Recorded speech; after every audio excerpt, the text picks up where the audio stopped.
1947 সাল সময়টা ছিল এমন এক সন্ধিক্ষণ যখন ব্রিটিশ সাম্রাজ্যের সূর্য উপমহাদেশ থেকে অস্ত যাচ্ছিল আর ভারতবর্ষের বুক চিরে আঁকা হচ্ছিল এক রক্তাক্ত সীমারেখা।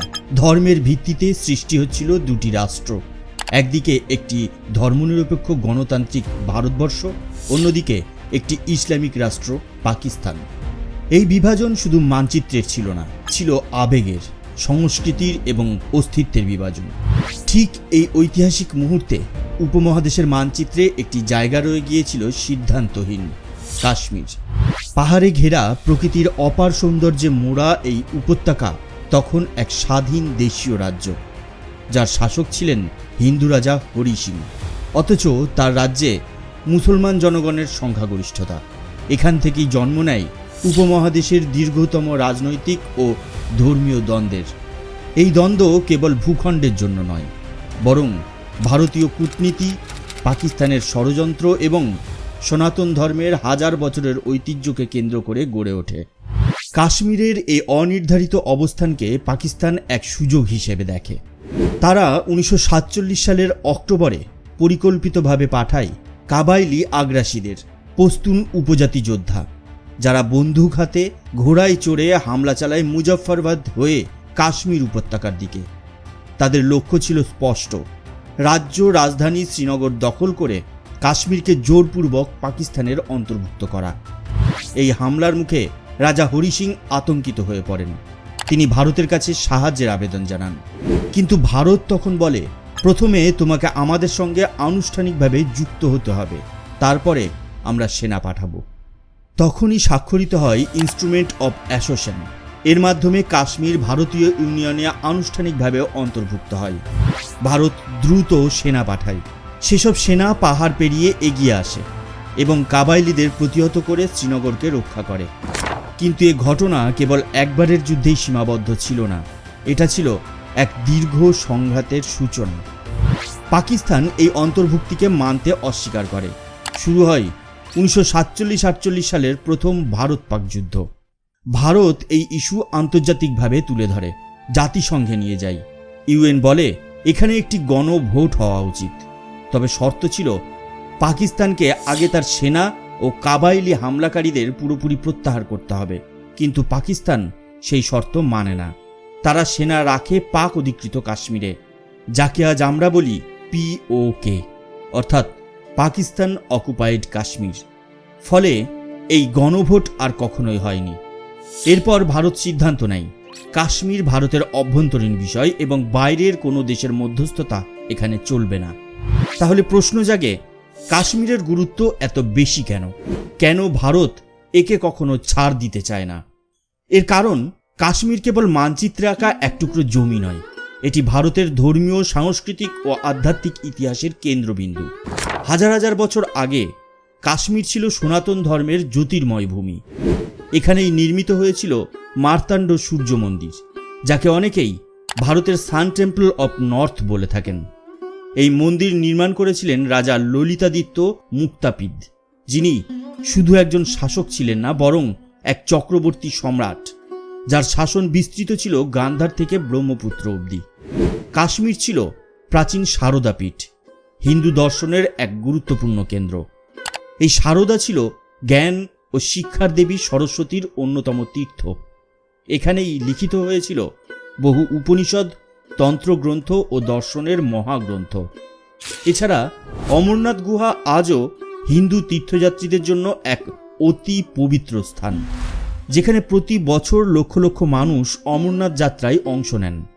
এই ঐতিহাসিক ধর্মীয় ভিত্তি থেকেই ভারত বলে, কাশ্মীরকে কেবল মুসলমান সংখ্যাগরিষ্ঠতা দিয়ে বিচার করা যাবে না, এটি ভারতের আত্মপরিচয়ের প্রতীক। এই ধারণার উপর ভিত্তি করেই ভারতের কূটনীতি গড়ে ওঠে। 1971 সালের ভারত পাক যুদ্ধের পর 1972 সালে স্বাক্ষরিত হয় সিমলা চুক্তি, যেখানে ইন্দিরা গান্ধী ও জুলফিকার আলী ভুট্টো একমত হন। কাশ্মীর ইস্যু কোনো তৃতীয় পক্ষের নয়, এটি ভারত ও পাকিস্তানের মধ্যেই আলোচনা করে মীমাংসা করতে হবে। ভারতের এই কূটনীতির মূল মন্ত্র হল, কাশ্মীর নিয়ে কোনো আন্তর্জাতিক হস্তক্ষেপ বরদাস্ত করা হবে না। কিন্তু পাকিস্তান এত সহজে পিছু হটে না। 1989 সালে শুরু হয় নতুন এক যুদ্ধ, প্রক্সি ওয়ার। পাকিস্তানের গোয়েন্দা সংস্থা ISI মদত দিতে শুরু করে বিচ্ছিন্নতাবাদী সংগঠনগুলোকে। শুরু হয় এক জঘন্য অধ্যায়, কাশ্মীরি হিন্দু পণ্ডিতদের বিরুদ্ধে সংগঠিত নিপীড়ন। ঘরে ঘরে গিয়ে তাদের হত্যা করা হয়, ভয় দেখানো হয়, ধর্ষিত হয় এবং জোর করে ধর্মান্তরিত করা হয়। প্রায় লক্ষাধিক কাশ্মীরি পণ্ডিত উপত্যকা ছেড়ে পালাতে বাধ্য হন। শ্রীনগর, অনন্তনাগ, বারামুলা থেকে বিতাড়িত হয় হাজারো হিন্দু পরিবার। কাশ্মীর হয়ে ওঠে এক একমাত্রিক জনপদ, হিন্দু শূন্য, আতঙ্কিত এক ভূখণ্ড। এই নিপীড়নের সবচেয়ে বীভৎস চিত্র আমরা দেখতে পাই 2000 সালের জুলাই মাসে পেহেলগামে অমরনাথ যাত্রার সময়। সন্ত্রাসবাদীরা আক্রমণ চালায় নিরস্ত্র তীর্থযাত্রীদের উপর। একরাশ গোলাগুলি ও গ্রেনেড হামলায় 30 জনের বেশি মানুষ নিহত হন, যাদের মধ্যে ছিলেন বহু হিন্দু নারী, পুরুষ এবং নিরাপত্তা কর্মী। আহত হন শতাধিক। এই হামলা ছিল কেবল দেহে আঘাত নয়, এটা ছিল ভারতের ধর্মীয় সহিষ্ণুতার উপর এক ঘৃণ্য আক্রমণ। এরপরে 2025 সাল, যেখানে ঘটে আরেকটি ঘৃণ্য আক্রমণ। বেছে বেছে হিন্দু পর্যটকদের নিহত করা হয়। প্রায় 26 জনকে সেদিন এই নৃশংস আক্রমণের শিকার হতে হয়েছিল। ভারত সরকার তখন উপত্যকায় সেনাবাহিনী মোতায়েন করে। চালু হয় AFSPA বা অ্যাপসপা, যার মাধ্যমে সেনাবাহিনীকে বিশেষ ক্ষমতা দেওয়া হয়। তবে এই লড়াই শুধু সেনাবাহিনীর নয়, এটা ছিল ভারতের সার্বভৌমত্ব, ধর্মনিরপেক্ষতা ও আত্মপরিচয় রক্ষার লড়াই। এই লড়াইয়ের সবচেয়ে বড় মোড় আসে 2019 সালের 5ই আগস্ট। প্রধানমন্ত্রী নরেন্দ্র মোদী ও স্বরাষ্ট্রমন্ত্রী অমিত শাহ সংসদে ঘোষণা করেন, কাশ্মীরের বিশেষ মর্যাদা তুলে নেওয়া হচ্ছে। সংবিধানের 370 ধারা ও 35 A বিলুপ্ত করা হয়। এর ফলে কাশ্মীরের জন্য আলাদা আইন, আলাদা পতাকা, আলাদা জমির অধিকার সবকিছু বাতিল হয়। কাশ্মীর এবং লাদাখকে দুটি আলাদা কেন্দ্রশাসিত অঞ্চলে পরিণত করা হয়। কাশ্মীরে এবার কার্যকর হতে থাকে ভারতের সংবিধানের প্রতিটি আইন। জমির মালিকানা থেকে শিল্পনীতি পর্যন্ত কেন্দ্রের নিয়ন্ত্রণে চলে আসে। পাকিস্তান এই সিদ্ধান্তে ক্ষুব্ধ হয়। আন্তর্জাতিক মহলে ভারতের বিরুদ্ধে প্রচার চালাতে থাকে, চীনের সঙ্গে হাত মেলায়। কিন্তু বাস্তবতা বলে সংযুক্ত আরব আমিরাত, সৌদি আরব, রাশিয়া, ফ্রান্স, এমনকি ইসরায়েলের মতো দেশগুলো ভারতের পদক্ষেপকে সমর্থন করে। কারণ তারা দেখেছে ভারত এখন কাশ্মীরে শান্তি, শিক্ষা ও উন্নয়ন আনতে চায়। কাশ্মীরে শুরু হয়েছে নতুন রাস্তা, রেললাইন, কলেজ ও স্কুল। পর্যটন বেড়েছে। কাশ্মীরি পণ্ডিতদের পুনর্বাসনের প্রক্রিয়া শুরু হয়েছে। অমরনাথ যাত্রায় যোগ দিচ্ছে লাখো তীর্থযাত্রী। দেশের অর্থনীতিতে কাশ্মীর এখন নতুন করে অবদান রাখতে শুরু করেছে। ভারতের নতুন কূটনীতির 3টি স্তম্ভ, security, development and spiritual heritage. এই ত্রিমাত্রিক দৃষ্টিভঙ্গিই কাশ্মীরকে এক নতুন অধ্যায়ে এগিয়ে নিয়ে যাচ্ছে। আজকের কাশ্মীর আর সেই 1947 সালের দ্বিধাগ্রস্ত রাজ্য নয়। এটি এখন ভারতের আধ্যাত্মিক পরিচয়ের প্রতীক, সাংবিধানিক শ্রেষ্ঠত্বের প্রতিফলন এবং আধুনিক উন্নয়নের কেন্দ্রস্থল। তবে প্রশ্ন থেকেই যায়, কাশ্মীর কি এখন সত্যিই নিরাপদ? ধর্মীয় সহনশীলতা কি ফিরেছে? পাকিস্তান কি প্রক্সি ওয়ার থেকে সরে এসেছে? এই প্রশ্নগুলোর উত্তর সময়ই দেবে। তবে একটা কথা নিশ্চিত, ভারত এখন আর প্রতিক্রিয়াশীল নয়, বরং আক্রমণাত্মক কূটনীতি গ্রহণ করেছে। আর তার ভাষ্য একটাই, কাশ্মীর নিয়ে কথা বলবে কেবল ভারত এবং কাশ্মীরিরা, তৃতীয় পক্ষ নয়।